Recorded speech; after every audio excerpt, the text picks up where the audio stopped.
Friends, good evening. I am doctor Shailja Pandey और आज मैं बात करने वाली हूँ कि बच्चों के पेट में दर्द जो है बहुत ज़्यादा आजकल इसकी समस्या आ रही है। तो क्यों हो रही है? ठीक है, बच्चों को वॉमिटिंग होना, पेट दर्द होना, पेट दर्द के साथ साथ सिर दर्द होना, उसके साथ साथ उल्टियाँ होना, बुखार आना, ऐसी समस्याएं आजकल बहुत ज़्यादा बढ़ती जा रही है। तो इसका कारण जो है कुछ वायरल इन्फेक्शन और बैक्टीरियल इन्फेक्शंस भी हैं। इसके अलावा हमारा खान पान है, हमारी डाइट है। दूसरी बात जो है कि थोड़ा सा अनहाइजीनिक कंडीशंस जो होती हैं, जो हम साफ़ सफाई को ध्यान में नहीं रखते हैं, वो भी इसका कारण होते हैं। ठीक है, अगर देखिए पेट दर्द का कारण बच्चों में जैसे बहुत सारे कारण हो सकते हैं। जैसे कभी पेट में कोई चोट तो नहीं लगी है, वो हो सकता है। इसके अलावा गैस फॉर्मेशन, गैस तो नहीं बन रही है बच्चे के पेट में, गैस बनती है अगर पास नहीं हो रही है बच्चों को तो पेट दर्द हो जाता है। ठीक है, इसके साथ साथ जो है कॉन्स्टिपेशन, मतलब कब्ज तो नहीं रह रहा है, कहीं बच्चे को पॉटी हो रही है नहीं हो रही है प्रॉपरली, कहीं 4-5 दिन छोड़ छोड़ के तो नहीं हो रही है, तो इस चीज़ को हम ध्यान में रखते हैं, तो उसकी वजह से पेट दर्द हो सकता है। इसके अलावा हमारा मतलब मैंने बताया खान पान की जंक फूड, जैसे बच्चा अगर बड़ा है 4-5 साल का है तो बाहर की चीज़ें तो बहुत ज़्यादा नहीं खा रहा है, जैसे chips, chocolates, junk food, chow mein, burger, इस टाइप की चीज़ें ज़्यादा इस्तेमाल तो नहीं कर रहा है। ठीक है, तो ये भी डिपेंड करता है। दूसरी बात, कुछ वायरल इन्फेक्शंस हैं जैसे रोटा वायरस हो गया, एडिनो वायरस हो गया, इनके जो बैड इफेक्ट्स होते हैं बॉडी पे, उसकी वजह से पेट दर्द हो सकता है। ठीक है, उसके अलावा गैस्ट्रोएंटराइटिस इन्फेक्शंस जो होते हैं, या फिर डाइजेस्टिव सिस्टम में कोई स्वेलिंग, मतलब सूजन वूजन आ गई आपके जो पेट में है, पेट में सूजन अगर आ जाती है तो वो भी उसका कारण हो सकता है। दूसरी बात, कोलाइटिस इसका कारण हो सकता है, या फिर कोलन कैंसर। ये बहुत दूर की बात है, कोलन कैंसर जब बहुत ज़्यादा मतलब दिक्कत ज़्यादा ही बढ़ गई है तो वहाँ पर कोलन कैंसर भी हो सकता है। ठीक है, इसके अलावा जो है कोलोन पॉलिप्सिस भी हो सकता है। ठीक है, तो ये चीज़ें जो है हम माइंड में रखते हैं कि ऐसी ऐसी दिक्कतों की वजह से भी ये चीज़ें हो सकती हैं। दूसरी बात, पाइल्स, अगर बच्चे को बवासीर की दिक्कत है, 12-13 साल का बच्चा है, कभी कभी उसमें पाइल्स की दिक्कत है, ब्लीडिंग पाइल्स की दिक्कत हो जाती है, तो वहाँ पर क्या, स्टूल में ब्लड आना, पेनफुल कंडीशन होना, पॉटी करते समय दर्द होना, प्रोलैप्स ऑफ रेक्टम की दिक्कत है तो उसकी वजह से भी दिक्कतें हो जाती हैं, क्योंकि इन्फेक्शन का कारण बढ़ जाता है। क्योंकि प्रोलैप्स ऑफ रेक्टम में क्या होता है कि बच्चे का लैट्रिन का रास्ता बाहर की तरफ आ जाता है, तो उससे क्या है, इन्फेक्शन के चांसेस इंक्रीज हो जाते हैं, तो वो भी कारण हो सकता है। तो आपको क्या करना है, सारे कारणों को अपने माइंड में रखना है कि कहीं इस वजह से तो दिक्कत नहीं है, तो उस हिसाब से आप ट्रीटमेंट करा सकते हैं। दूसरी बात, अगर ऐसी कोई समस्या होती है तो आपको बिल्कुल लापरवाही नहीं करनी है, आपको तुरंत डॉक्टर से मिलना है और उनसे सलाह लेनी है, चेकअप कराने हैं, जिससे कि आपको पता चल सही कारण पता चल सके कि आखिर ऐसी दिक्कत बच्चों को हो क्यों रही है। ठीक है, पेट दर्द के बहुत सारे कारण और बहुत सारे टाइप्स होते हैं। जैसे अगर पेट दर्द जो है नीचे की साइड दर्द हो रहा है, ठीक है, लोअर एब्डोमिनल पेन हो रहा है, ठीक है, और क्या नाम है उसका, पेन के साथ साथ सुइयाँ जैसी चुभ रही हैं, ठीक है, इस तरीके से दिक्कत हो रही है, तो वहाँ पर जो है अपेंडिसाइटिस की दिक्कत हो सकती है। ठीक है, अगर पेट दर्द नीचे की साइड हो रहा है, सुइयाँ जैसी चुभ रही हैं और एकदम से बहुत तेज़ दर्द हो रहा है, तो वहाँ पर जो है अपेंडिसाइटिस की दिक्कत हो सकती है बच्चे को। ठीक है, अगर दस्त लग गए हैं, बार बार बच्चे को लैट्रिन जाने की इच्छा हो रही, खाना खाते ही उसको पॉटी जाना पड़ रहा है, तो वहाँ पर इरिटेबल बॉवल सिंड्रोम को हम माइंड में रख सकते हैं। IBS की दिक्कत तो नहीं है कहीं, ये हो सकता है। नाभि में अगर दर्द हो रहा है, नाभि के चारों तरफ बच्चे के दर्द हो रहा है, तो एक तो कारण होता है गैस, दूसरा कारण एक और होता है, वो है UTI। अगर इन्फेक्शन हो गया है, यूरिनरी इन्फेक्शन है, तो वहाँ पर भी नाभि के चारों तरफ पेन होता है, नाभि में पेन होता है, तो वहाँ पे आपको यूरिन टेस्ट भी कराना है बच्चे का। ठीक है, और पेट में अगर ऊपर की तरफ दर्द है, अगर बच्चा जो है आपका टीन एजर में पहुंच गया है, बच्चे के पेट में ऊपर की तरफ दर्द हो रहा है, उसके साथ साथ पेन हो रहा है, कंधे में भी उल्टी वॉमिटिंग जैसा फील हो रहा है, बच्चे को खाना खाने में वॉमिट आउट हो जा रहा है, तो वहाँ पर आप गॉल ब्लैडर स्टोन के बारे में भी सोच सकते हैं। ठीक है, तो वहाँ पर आपको अल्ट्रासाउंड कराना है कि कहीं ऐसी दिक्कत तो नहीं हो रही है।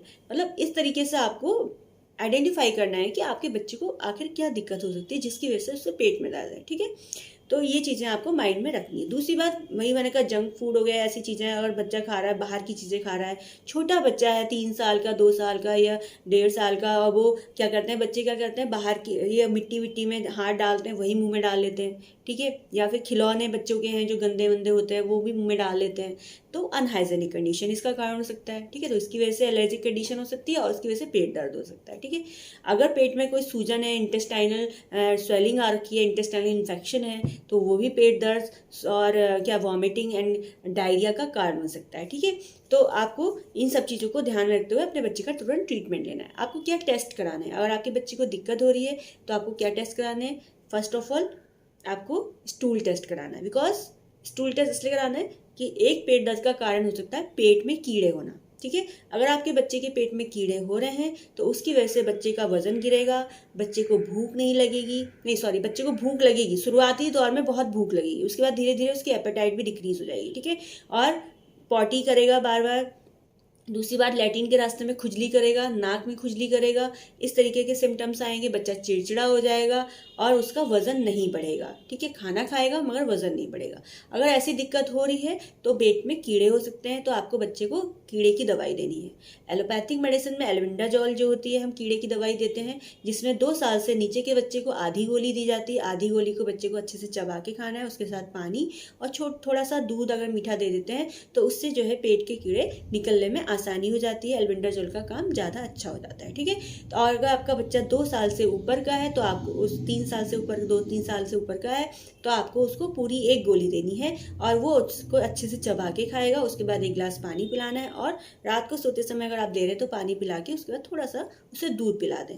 ठीक है, तो उससे क्या होगा, रात भर जो एल्बेंडाजोल वर्क करेगा उससे पेट में जो कीड़े हैं वो मर जाएंगे और सुबह पॉटी के साथ रिमूव हो जाएंगे। ठीक है, ये तो एलोपैथिक मेडिसिन एल्बेंडाजोल है। होम्योपैथिक मेडिसिन होती है एक, होम्योपैथिक मेडिसिन में है फ्लिक्समॉस 30 एंड सल्फर 30। ये दोनों दवाइयाँ बच्चों के पेट के कीड़े के लिए बहुत अच्छी दवाइयाँ हैं। आप इनको देते हैं तो बच्चे के पेट के कीड़े रिमूव हो जाते हैं। ठीक है, तो आप फ्लिक्समॉस 30 अगर आप बच्चे को दे रहे हैं तो अगर आपका बच्चा 2 साल से नीचे का है तो 1 ड्रॉप 1 स्पून पानी में लेके 1 ड्रॉप डाल के आपको उसको पिला देना है। ठीक है, अगर आप ग्लोब्यूल्स में लेके आते हैं तो आपको सिर्फ 3 ग्लोब्यूल्स उसके मुंह में डालने हैं, वो चूस के चबा के खा लेगा, उसके बाद आप उसको थोड़ा सा पानी पिला दें। ठीक है, अगर आपका बच्चा बड़ा है, 5 साल से ऊपर का है तो 2 ड्रॉप 1 स्पून वाटर में डाल के देना है, और आप ग्लोब्यूल्स में दे रहे हैं तो उसकी 4 गोलियां आपको उसको खिला देनी है। ठीक है, अगर आप सल्फर 30 दे रहे हैं तो वही 2 साल से नीचे के बच्चे को आपको 1 ड्रॉप विथ स्पून में जो पानी लेके उसमें डाल के पिला देना है।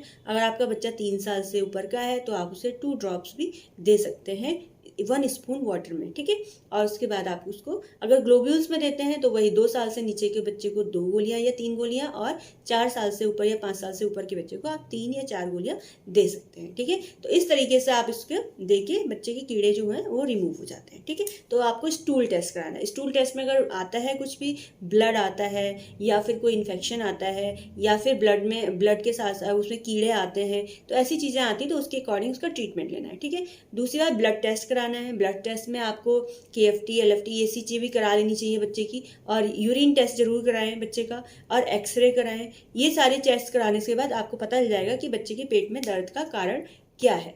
ठीक है, अगर बच्चे को पेट में दर्द हो रहा है, उसके साथ साथ बहुत पसीना आ रहा है और उसके साथ साथ वॉमिटिंग भी हो रही है, उसके बाद पेशाब अगर बच्चे की रुक गई है, तो आपको तुरंत अलर्ट हो जाना है और तुरंत उसको डॉक्टर के पास लेके जाना है। वहाँ पर आपको कोई भी एक्सपेरिमेंट बच्चे पे नहीं करने हैं। ठीक है, तो आपको लापरवाही नहीं करनी है, तुरंत दिखाना है। ठीक है, अगर आपके बच्चे के पेट में दर्द हो रहा है तो बच्चे को ठंडे पानी से नहीं नहलाना है, आपको बच्चे को गुनगुने पानी से नहलाना है। इस चीज़ का आप ध्यान रखें।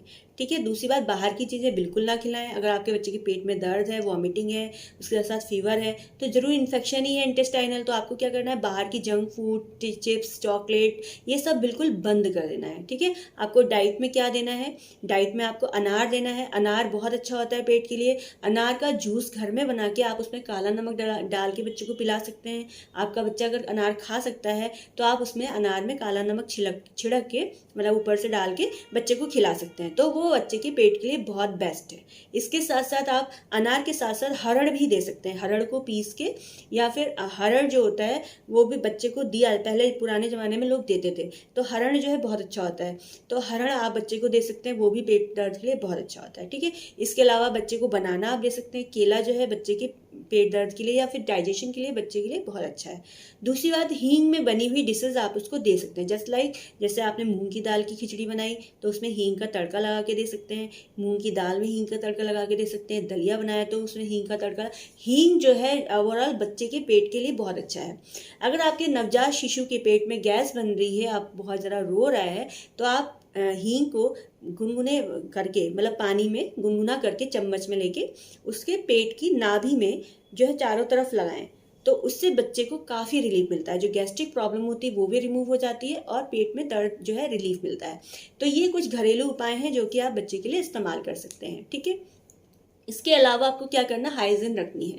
आप अपने छोटे बच्चे को अगर बॉटल फीड अगर कर रहा है तो आपको क्या करना है, अपनी बॉटल, बच्चे की बॉटल को अच्छे से धो के उबाल के फिर ही नेक्स्ट बार उसे फीड कराना है। मतलब एक बार अगर आपने दूध पिलाया है बच्चे को बॉटल से, तो आपको क्या करना है, प्रॉपरली वॉश करके उसको उबाल के फिर नेक्स्ट टाइम उसको यूज़ करना है, ठीक है, उसकी निप्पल को, बॉटल को पूरा, जिससे कि बच्चे को इंटेस्टाइनल इन्फेक्शंस ना हो। तो आपको इस तरीके से हाइजीन मेंटेन करनी है। अगर आप बच्चे को ब्रेस्ट फीड करा रहे हैं तो आपके मतलब आपके हाथ वाथ बिल्कुल क्लीन होने चाहिए, हैंड वॉश प्रॉपरली कर लेना चाहिए। आपको अपने अंडरगारमेंट्स जो है चेंज करते रहने हैं महिलाओं को, जिससे कि बच्चे को इन्फेक्शंस ना हो, ठीक है।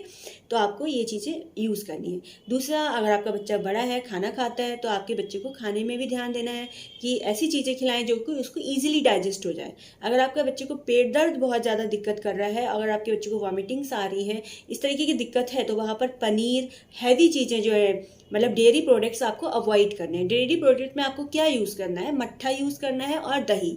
दही जो है बैक्टीरियल इन्फेक्शंस को रिमूव करता है, तो आपको क्या करना है, बच्चे को दही जरूर देना है। अगर आपका बच्चा 3-4 साल का हो गया, 2 साल का भी है, तो 1 साल के बच्चे को भी आप दही दे सकते हैं, मगर फ्रिज का नहीं होना चाहिए, नॉर्मल दही, ठीक है। नॉर्मल दही जैसा भी वो उसको पसंद है आप उसको खिलाइए, जितना वो खाता है। तो दही पेट के लिए बहुत अच्छा है। दूसरा बात, मट्ठा, अगर बच्चा आपका मट्ठा पी सकता है तो आप उसको दीजिए, वो उसके लिए बहुत अच्छा है। तो डेयरी प्रोडक्ट में आपको मट्ठा और दही को छोड़ के बाकी चीज़ें अवॉइड करनी है जब तक आपका बच्चा प्रॉपर तरीके से ठीक नहीं हो जाता है, ठीक है। तो इस तरीके से आपके बच्चों को केयर करनी है। उसके अलावा जो है बच्चे को थोड़ी थोड़ी, अब देखिए ऐसा है, जब बच्चे को पॉटी बहुत ज़्यादा आएगी, वॉमिटिंग आएगी, तो ऑब्वियसली बच्चा डिहाइड्रेट होने के चांसेस रहेंगे। तो आपके बच्चे को डिहाइड्रेट नहीं होने देना है। तो आपको कैसे नहीं होने देना है, ORS का घोल पिलाएंगे उसको, ठीक है। ORS के घोल को बीच बीच में दिन में काफ़ी बार देते रहें, जिससे कि बच्चे को अंदर इलेक्ट्रॉल्स की कमी ना हो और बच्चा डिहाइड्रेट ना हो। अगर आपके पास ORS अवेलेबल नहीं है तो आप क्या कर सकते हैं, गुनगुना पानी करके उसमें आधा नींबू निचोड़ के उसमें थोड़ा नमक और चीनी मिला के बच्चे को 1-1 चम्मच दिन भर में थोड़ा थोड़ा पिलाते रहे। अगर आपका बच्चा 4 साल का, 3 साल का है, तो आप उसको आधा गिलास या आधा कप बच्चे को दे सकते हैं। इसके अलावा लिक्विड फॉर्म में आप उससे चीज़ें देते रहें, जैसे अनार का जूस हो गया, घर में बना हुआ मौसम्मी का जूस हो गया, ऐसी चीज़ें उसको देते रहें। दूसरी बात, आप लिक्विड फॉर्म में उसको जैसे लिक्विड डाइट में जैसे फूड दे सकते हैं, जैसे मूंग की दाल होगी पतली पतली, दलिया पतला पतला हो गया, मूंग की दाल की खिचड़ी पतली पतली होगी, ऐसी चीज़ें उसको बना के देते रहें। देखिए, एक तो पेट दर्द का कारण लू लगना भी, क्योंकि गर्मी का माहौल जो है वो भी पेट दर्द का इन्फेक्शन का कारण होता है। तो आपको वहाँ पे क्या करना है, प्याज का रस बहुत अच्छा होता है बच्चों के लिए। तो आपको क्या करना है, प्याज की चटनी बना के, अगर आपका बच्चा छोटा है तो ऑब्वियसली स्पाइसी नहीं लेगा, तो आपको क्या करना है, प्याज को अच्छे से पीस के ग्राइंड करके उसमें क्या है, थोड़ा सा नींबू और नमक मिला के उसका जो जूस जैसा होता है बच्चे को थोड़ा सा पिला दें, तो वो उससे बहुत रिलीफ मिलेगा, ठीक है। तो आप ये कर सकते हैं। प्याज खाना और प्याज का रस, ये दोनों चीज़ें गर्मियों के लिए बेस्ट होती हैं। पुदीना बहुत अच्छा होता है, मिंट जिसे कहते हैं। तो आप पुदीने की चटनी बना के बच्चे को खिला सकते हैं, थोड़ा सा चटा सकते हैं, जिससे पुदीना का टेस्ट थोड़ा सा हल्का सा वैसा होता है। तो उसमें क्या कर सकते हैं, आप पुदीने को अच्छे से ग्राइंड करें, उसमें हल्का सा नींबू निचोड़ के, थोड़ी सी चीनी, हल्की सी चीनी मिला के और थोड़ा सा नींबू निचोड़ के थोड़ा सा खट्टा खट्टा करके उसको चटाएंगे तो उसको अच्छा लगेगा। तो वो जो है उसकी बॉडी के लिए अच्छा होगा और उसके पेट के लिए भी अच्छा होगा। खीरे का रस, खीरा जो होता है, खीरा, अगर आपका बच्चा खीरा खाना पसंद करता है तो वो भी बहुत अच्छा है उसके लिए, गर्मियों के लिए, तो आप उसको दे सकते हैं, ठीक है। दूसरी बात यह है कि बच्चे को ऐसी चीज़ें खिलाएं जो इजीली डाइजेस्ट हो जाएं। और दूसरा, आजकल मौसम जो है बहुत ज़्यादा बदल रहा है, जैसे कभी गर्म हो रहा है, कभी ठंडा हो जा रहा है, तो इस मौसम में बच्चे को फ्लू बहुत ज़्यादा होता है, सर्दी जुकाम बुखार, इस तरीके की चीज़ें बहुत ज़्यादा होती है। तो आपको क्या करना है, आपको करना क्या है, एक तो आपको ठंडी चीज़ें बच्चों को बिल्कुल नहीं देनी है इस टाइम, ठंडा पानी, आइसक्रीम, ये चीज़ें अवॉइड करिए। दूसरी बात, बच्चे को डायरेक्ट पंखे में सुलाना, AC में सुलाना अवॉइड करिए। अगर आप बच्चे को सुला रहे हैं रात को, सुबह शाम उसको फुल टी-शर्ट बनानी है। आप कॉटन टी-शर्ट भी यूज़ कर सकते हैं। हाँ, दोपहर में अगर आप चाहें तो गर्म लग रहा है तो आप हाफ टी-शर्ट में रख सकते हैं, मगर सुबह और शाम, रात को सुलाते समय और सुबह के टाइम बच्चे को फुल कपड़े ही पहनाएं। तो इससे बच्चा आपका जो है कोल्ड से बचा रहेगा और आपके बच्चे को फ्लू होने के चांसेस कम रहेंगे, ठीक है। Thank you so much. आज के लिए इतना ही। नेक्स्ट वीडियो में नेक्स्ट डिजीज़ के बारे में डिस्कशन करेंगे। आप लोग स्वस्थ रहें, बस हमारी यही कामना है। अगर आप उसे कोई सवाल करना चाहते हैं तो यूट्यूब पे पूछ सकते हैं, जो मैं इसमें बोलती हूँ उसमें। और अगर इसके अलावा अगर आप मुझसे प्रॉपर ट्रीटमेंट लेना सकते हैं, कॉल फॉर मी ऐप मेरा कंसल्टेशन ऐप है, आप उस पर ले सकते हैं। मेरा ऑनलाइन सेशन रहता है फेसबुक में, जब टाइम मिलता है तो आप उसमें भी हेल्थ से रिलेटेड जो भी इश्यूज़ हैं मुझसे डिस्कस कर सकते हैं। Thank you so much, bye bye.